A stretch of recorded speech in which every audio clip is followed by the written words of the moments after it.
Hello everyone, मैं स्मृति पांडे आप सबका स्वागत करती हूँ आपके अपने साइंस के बायोलॉजी क्लासेस में और अपने चैनल बेयर एंड बेरी पे। तो हम लोग पढ़ रहे हैं टिश्यू के बारे में और टिश्यू की ही बात कर रहे हैं।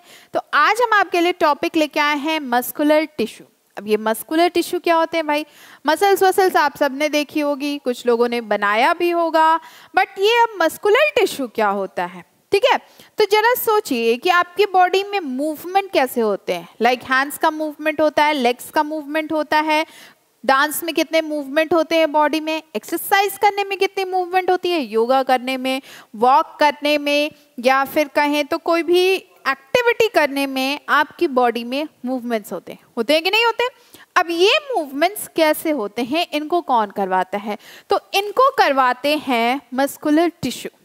मस्कुलर टिश्यू के बिना मूवमेंट जो होता है ये पॉसिबल नहीं होता है। मसल्स आपकी बॉडी में प्रेजेंट होती है ना, तो यही मसल्स मूवमेंट कराने में हेल्प करते हैं।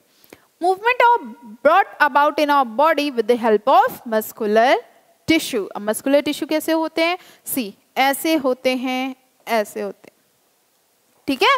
तो मस्कुलर टिश्यू आपकी कहाँ होंगे? पूरे बॉडी में पाए जाते हैं। अब नाउ फंक्शन फीचर्स की बात करें तो ये कैसे होते हैं? They are long fibre like cells called muscle fibre. ये देखिए, ये लॉन्ग फाइबर लाइक सेल्स हैं, है ना? लंबे लंबे टाइप के ये सेल हैं जिसे हम लोग कहते हैं muscle fibres. They are capable of contraction और रिलैक्सेशन। ये कॉन्ट्रैक्शन और रिलैक्सेशन दोनों का काम करते हैं। अच्छा, एक और चीज बताएं, ये मस्कुलर टिश्यू जो होते हैं ना, ये थक जाते हैं। जैसे हम लोग थक जाते हैं तो हमारे टिश्यू जो होते हैं वो थक जाते हैं, जिसके बाद इनको रेस्ट करने की रिक्वायरमेंट होती है, ठीक है? तो मस्कुलर टिश्यू जो होते हैं इनकी वजह से हमारी बॉडी में मूवमेंट होता है। ये लॉन्ग फाइबर लाइक सेल्स होते हैं जिसे हम लोग मसल फाइबर कहते हैं। ये कैपेबल होते हैं कॉन्ट्रैक्शन और रिलैक्सेशन के लिए। जैसे कॉन्ट्रैक्शन कैसे होता है? ऐसे मैंने कॉन्ट्रैक्ट कर लिया, अब रिलैक्स कैसे करेंगे? अपने फिंगर्स को रिलीज कर दे तो ये रिलैक्स हो जाएगा। ये ऐसा क्यों हो रहा है? Because of muscular tissue. क्योंकि मेरे हैंड्स में, मेरे पाम्स में, फिंगर्स में मस्कुलर टिश्यू है, इस वजह से कॉन्ट्रैक्शन और रिलैक्सेशन होता है। अब बात करें स्ट्रेटेड मसल्स की। So what are they? Striated muscles क्या होते हैं? ये होते हैं voluntary muscles. It means what are they are also called as voluntary muscles. इनको हम लोग क्या कह सकते हैं? वॉल्यूमेंट्री मसल्स भी कह सकते हैं, because these are under the control of one's will. ये किसके कंट्रोल में होती हैं? एक विल, हमारे कंट्रोल में है ना। मेरा मन किया मैंने थप्पड़ मारा, मेरा मन किया मैंने थप्पड़ नहीं मारा। तो ये किसके कंट्रोल में है? मेरे कंट्रोल में। होता है कि नहीं होता है? That's why it's called voluntary muscles. Muscle fiber और cells are multinucleated and unbranched. अच्छा, एक बात बताएं, इनके में ना मल्टीन्यूक्लिएटेड होते हैं, मतलब न्यूक्लियस कई सारे पाए जाते हैं। मल्टीन्यूक्लिएटेड का मतलब तो यही होगा। अनब्रांच्ड, ये ब्रांच नहीं होते हैं। ब्रांच मतलब एक दूसरे के बहुत बहुत पास होंगे और एक ब्रांचिंग जैसे कर लेते हैं, ठीक? तो ये अनब्रांच्ड होते हैं। Clear? Each fibra enclosed by thin membrane which is called as sarcolemma. हर एक फाइब्रा जो होता है ये थिन मेम्ब्रेन से enclosed होता है, पैक्ड होता है, जिसे हम लोग कहते हैं sarcolemma. Fine. Cytoplasm is called as sarcoplasm. These muscles get tired and needed rest. जैसे कि हम बताए थे, ये मसल्स टायर्ड हो जाते हैं और इनको रेस्ट चाहिए। जब आप कोई भी एक्टिविटी करके आओ, लाइक अगर आप जॉगिंग करके आ रहे हो, अगर आप स्किपिंग कर रहे हो, या अगर आप डांस कर रहे हो, या बहुत ज़्यादा वॉक करके आ रहे हो, तो क्या होता है? ये जो मसल्स होते हैं ये थक जाते हैं। पैर में थकान महसूस होती है, वेट लिफ्टिंग करते हैं तो मसल्स इसमें थकान महसूस होती है, बिकॉज कि मसल्स जो होते हैं ना ये टायर्ड हो जाते हैं, थक जाते हैं और रेस्ट चाहिए होता है। फिर जब ये रेस्ट कर लेते हैं तो फिर ये काम करने के लिए तैयार हो जाते हैं, ठीक है? तो ये होते हैं आपके स्ट्रेटेड मसल्स जो कि आपकी बॉडी में प्रेजेंट होते हैं और आपकी बॉडी में वेरियस फंक्शन करने के लिए रिस्पॉन्सिबल होते हैं। ओके, अब आते हैं नॉन स्ट्रेटेड मसल्स। ये क्या होते हैं भाई? नॉन स्ट्रेटेड मसल क्या होंगे? सी, जो ये होते हैं इनवॉल्यूंटरी मसल्स, इसे कहते हैं स्मूथ मसल। वॉल्यूंटरी का मतलब समझ में आया, वॉल्यूंट्री का मतलब होता है कि ये किसी के कंट्रोल में है, इसे हम कंट्रोल कर सकते हैं। बट नॉन स्ट्रेटेड मसल जो होते हैं ये इनवॉल्यूंट्री होते हैं, मतलब वी कांट कंट्रोल देम, इस पे हमारा बस नहीं होता है। These muscle fiber are uninucleated and spindle shape. ये कैसे होते हैं? यूनिन्यूक्लिएटेड मतलब सिर्फ इसमें सिंगल न्यूक्लियस होगा, और स्पिंडल शेप का होते हैं। स्पिंडल शेप कैसा होता है? तो स्पिंडल शेप कुछ ऐसे होता है, ठीक है, ये ऐसे शेप में पाए जाते हैं, like this smooth muscle cell, ये लिखा है ना, तो ये होते हैं स्मूथ मसल, यहाँ पे लिखा है are called smooth muscles. Fine. They are not enclosed by membrane, but many fibers are joined together in bundle. अब जैसा कि हम लोगों ने देखा था, स्ट्रेटेड मसल जो होते हैं उन पे मेम्ब्रेन होती है, बट इनमें मेम्ब्रेन नहीं होती है, ये किसी मतलब एक मेम्ब्रेन के अंदर नहीं होते हैं। But many fibres are joint together in bundle, but क्या होते हैं, बहुत सारे फाइबर्स एक दूसरे के साथ जुड़े होते हैं, और ये अपीयर होता है बंडल टाइप, किसी चीज का बंडल रखा हो। Fine. Such muscles are found in wall of stomach, intestine, urinary bladder, bronchi, iris of eye, etc. ये कहाँ मिलेंगे हमें? ये हमें मिलते हैं स्टमक के वॉल में, इंटेस्टाइन में, यूरिनरी ब्लैडर में, ब्रोंकाई में, आई के आइरिस में। Clear? Peristaltic movement in alimentary canal are brought about by smooth muscle. अब ये peristaltic movement क्या होता है? तो जैसे कि जब कोई फूड को कंज्यूम किया जाता है, ठीक है, तो फूड को कंज्यूम करने के बाद उसको एक पुश करने के लिए चाहिए, लाइक अगर मैंने फूड को खाया है तो वो मेरे इसोफेगस के थ्रू स्टमक में जाता है, तो उसको कोई एक ऐसा चाहिए जो उसको पुश करके स्टमक तक पहुंचा दे, थोड़ा हेल्प कर दे, पूरा नहीं थोड़ा हेल्प करता है। तो ये होते हैं पेरिस्टाल्टिक मूवमेंट, मतलब कि किसी ऑब्जेक्ट को मूव करने में हेल्प करना। तो ये हमारे एलिमेंट्री कैनाल में होते हैं, जो कि स्मूथ मसल की वजह से पेरिस्टाल्टिक मूवमेंट होता है। क्लियर? तो ये आप याद रखिएगा कि पेरिस्टाल्टिक मूवमेंट आपके एलिमेंट्री कैनाल में होता है, और ये किसकी हेल्प से होता है? With the help of smooth muscles. Clear? चलिए, तो ये तो बात हो गई नॉन स्ट्रेटेड मसल्स की। अब चलिए जरा आगे देखते हैं क्या है कार्डिक मसल। कार्डिक मसल क्या होते हैं? ये भी होते हैं वॉल्यूंट्री मसल। वॉल्यूंट्री मतलब इनको वॉलंटियर किया जाता है, इनको कंट्रोल कर सकते हैं हम लोग। Only found in the walls of heart. Heart का जो वॉल होता है ना, उसी के पास ये पाए जाते हैं। Okay, their structure is in between the straighted and non-straighted muscle. ये किसके बीच में इनका स्ट्रक्चर होगा? स्ट्रेटेड और नॉन स्ट्रेटेड के बीच में इनका स्ट्रक्चर होता है। ये यूनिन्यूक्लिएटेड होते हैं और ब्रांच होते हैं। यूनिन्यूक्लिएटेड मतलब सिंगल न्यूक्लियस होगा, और कैसे अपीयर होते हैं? ब्रांच फॉर्म में अपीयर होते हैं। Branches are united by intercalated disc. अब इन ब्रांचेस को कौन यूनाइट करेगा? इन ब्रांचेस को यूनाइट करते हैं intercalated disc. Fine. In these muscle rhythmic contraction and relaxation occur throughout the life. इसमें क्या होता है? Rhythmic contraction and relaxation. Heart क्या करता है? कॉन्ट्रैक्ट करता है, रिलैक्स करता है। भाई जब आप ब्रीदिंग करते हो तो हार्ट उस समय कॉन्ट्रैक्शन में आता है, फिर रिलैक्सेशन में आ जाता है, ठीक है। तो ये थ्रू आउट लाइफ होता रहता है, नॉन स्टॉप होता है। ऐसा नहीं है कि हम सो गए तो इसने कॉन्ट्रैक्शन रिलैक्सेशन बंद कर दिया, तब तो भाई हम चल दिए इस दुनिया से। तो ये कॉन्टिन्यूअस लाइफ टाइम ये काम करते रहते हैं। कार्डिक मसल, कार्डिक क्या होता है?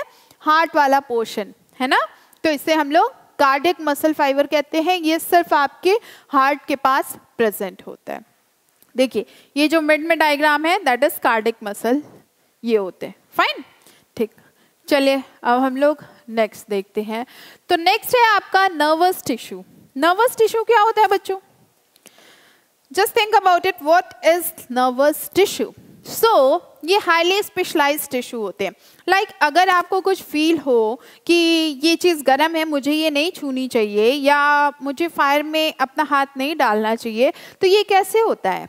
नर्वस टिश्यू सेंस करते हैं और वो फिर हमारे माइंड तक जाता है। ब्रेन हमारा फिर तुरंत मैसेज भेजता है कि उसे मत छूओ, वो गर्म है, वरना आग लग जाएगी। जब कोई छोटा बेबी होता है तो उसके नर्वस टिश्यू या न्यूरॉन्स इतने एक्टिव नहीं होते हैं, तो वो क्या करता है, बार बार आग के पास हाथ ले जाएगा, गर्म चीज़ों को टच करता है या फिर ऐसी चीज़ों को टच करता है जिससे वो खुद हार्म हो जाए। बट हम लोग तो ऐसा नहीं करते। अगर हमें नहीं पता होता है तो एक बार कर सकते हैं, बट जब पता लग जाता है तो नहीं करते, क्योंकि हमारे ब्रेन में, हमारे माइंड में उस चीज़ की फीडिंग हो जाती है कि that this is harmful. Clear? तो ये हमारे नर्वस टिश्यू करते हैं। अब सी, ये हाईली स्पेशलाइज होते हैं due to which the animal are able to perceive and respond to the stimuli. आपको कैसे पता होता है कि मुझे इस इंसान से बात करनी है कि नहीं करनी है?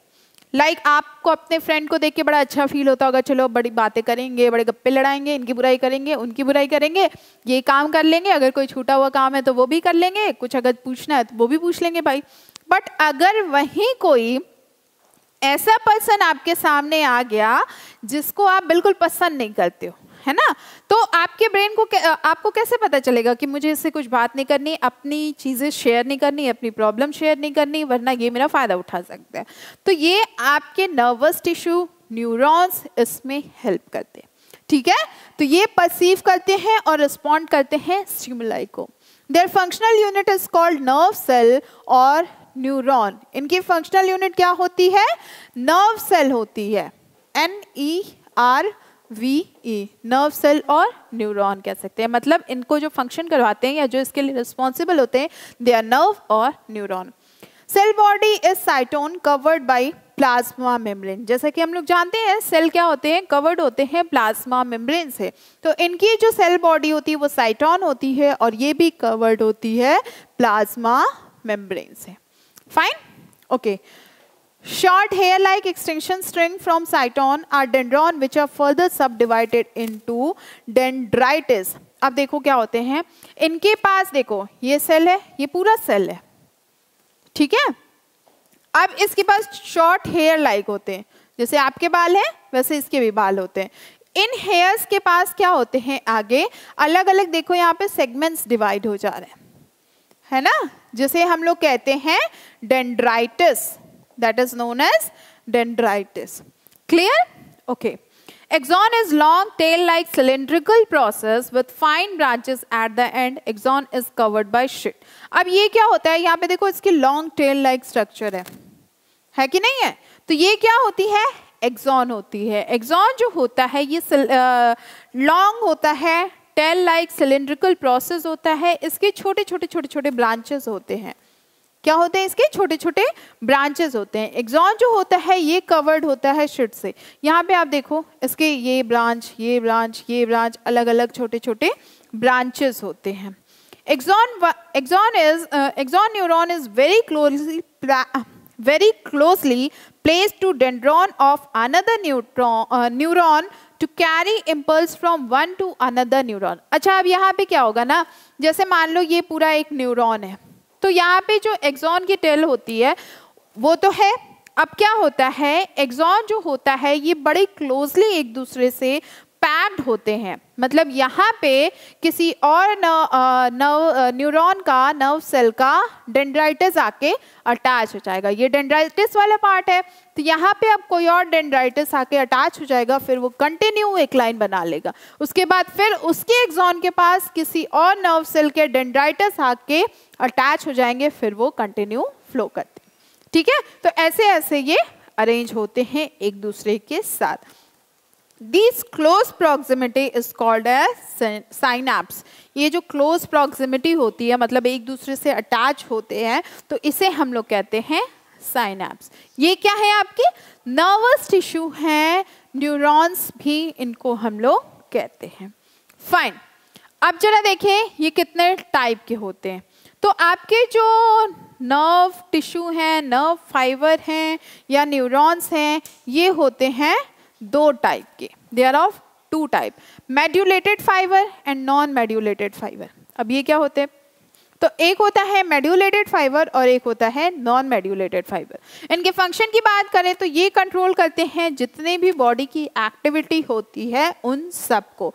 लाइक हमें पढ़ना है, हमें लिखना है, हमें घूमना है, हमें कुछ लर्न करना है या हमें कुछ बनाना है, कोई क्राफ्ट, कोई फूड आइटम, या फिर कुछ प्ले करना है, किसी से टॉक करनी है, तो ये सारी बॉडी की एक्टिविटी को कंट्रोल करते हैं.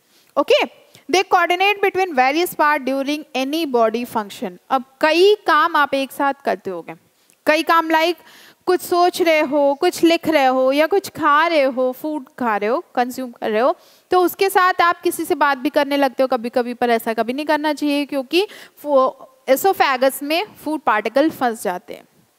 ओके, तो जैसे आप कई काम एक साथ करते हो, लाइक कुछ थिंकिंग कर रहे हो, कुछ राइटिंग कर रहे हो, कुछ रीडिंग कर रहे हो, तो आप कर तो कोई और काम रहे हो लेकिन माइंड में कुछ और चल रहा है, तो वो ये सारे फंक्शंस को कोऑर्डिनेट करते हैं. लाइक ब्रीदिंग कर रहे हो आप, वो कंटिन्यूअस चल रहा है, उसके लिए तो आपको सोचना नहीं कि मैं ब्रीथ करूं या ना करूं. फूड का डाइजेशन आपने एक बार कंज्यूम कर लिया, वो कंटिन्यूअस चल रहा है, हो रहा है कि नहीं हो रहा है. तो ये सारा कोऑर्डिनेशन होता रहता है. अब आप किसी चीज़ के बारे में सोच रहे हो, किसी चीज़ को पकड़ रहे हो, तो वो भी तो कोऑर्डिनेशन है. तो ये कोऑर्डिनेशन शो करते हैं. Spinal cord and brain are made up of nervous tissue. जो आपकी स्पाइनल कॉर्ड होती है पीछे होती है, बॉडी में बैक साइड में होती है, तो ये स्पाइनल कॉर्ड जो होती है और ब्रेन जो दिमाग होता है, जो माइंड होता है, ये बने होते हैं नर्वस टिश्यू से. क्लियर? तो कुछ ऐसे ये दिखते हैं, देखिए ऐसे, एक मिनट, ये कुछ ऐसे हमें दिखाई पड़ते हैं. ठीक है, चलिए इतना था आपके टिश्यू में. टिश्यू का चैप्टर फिनिश हो गया. अब हम लोग फिर कंटिन्यू करेंगे नेक्स्ट चैप्टर से नेक्स्ट क्लास में. So if you have any query then ask and comment, और अगर कोई प्रॉब्लम हो, कुछ नहीं समझ में आया हो, तो वो भी आप पूछ सकते हैं. Take care, goodbye, thank you so much.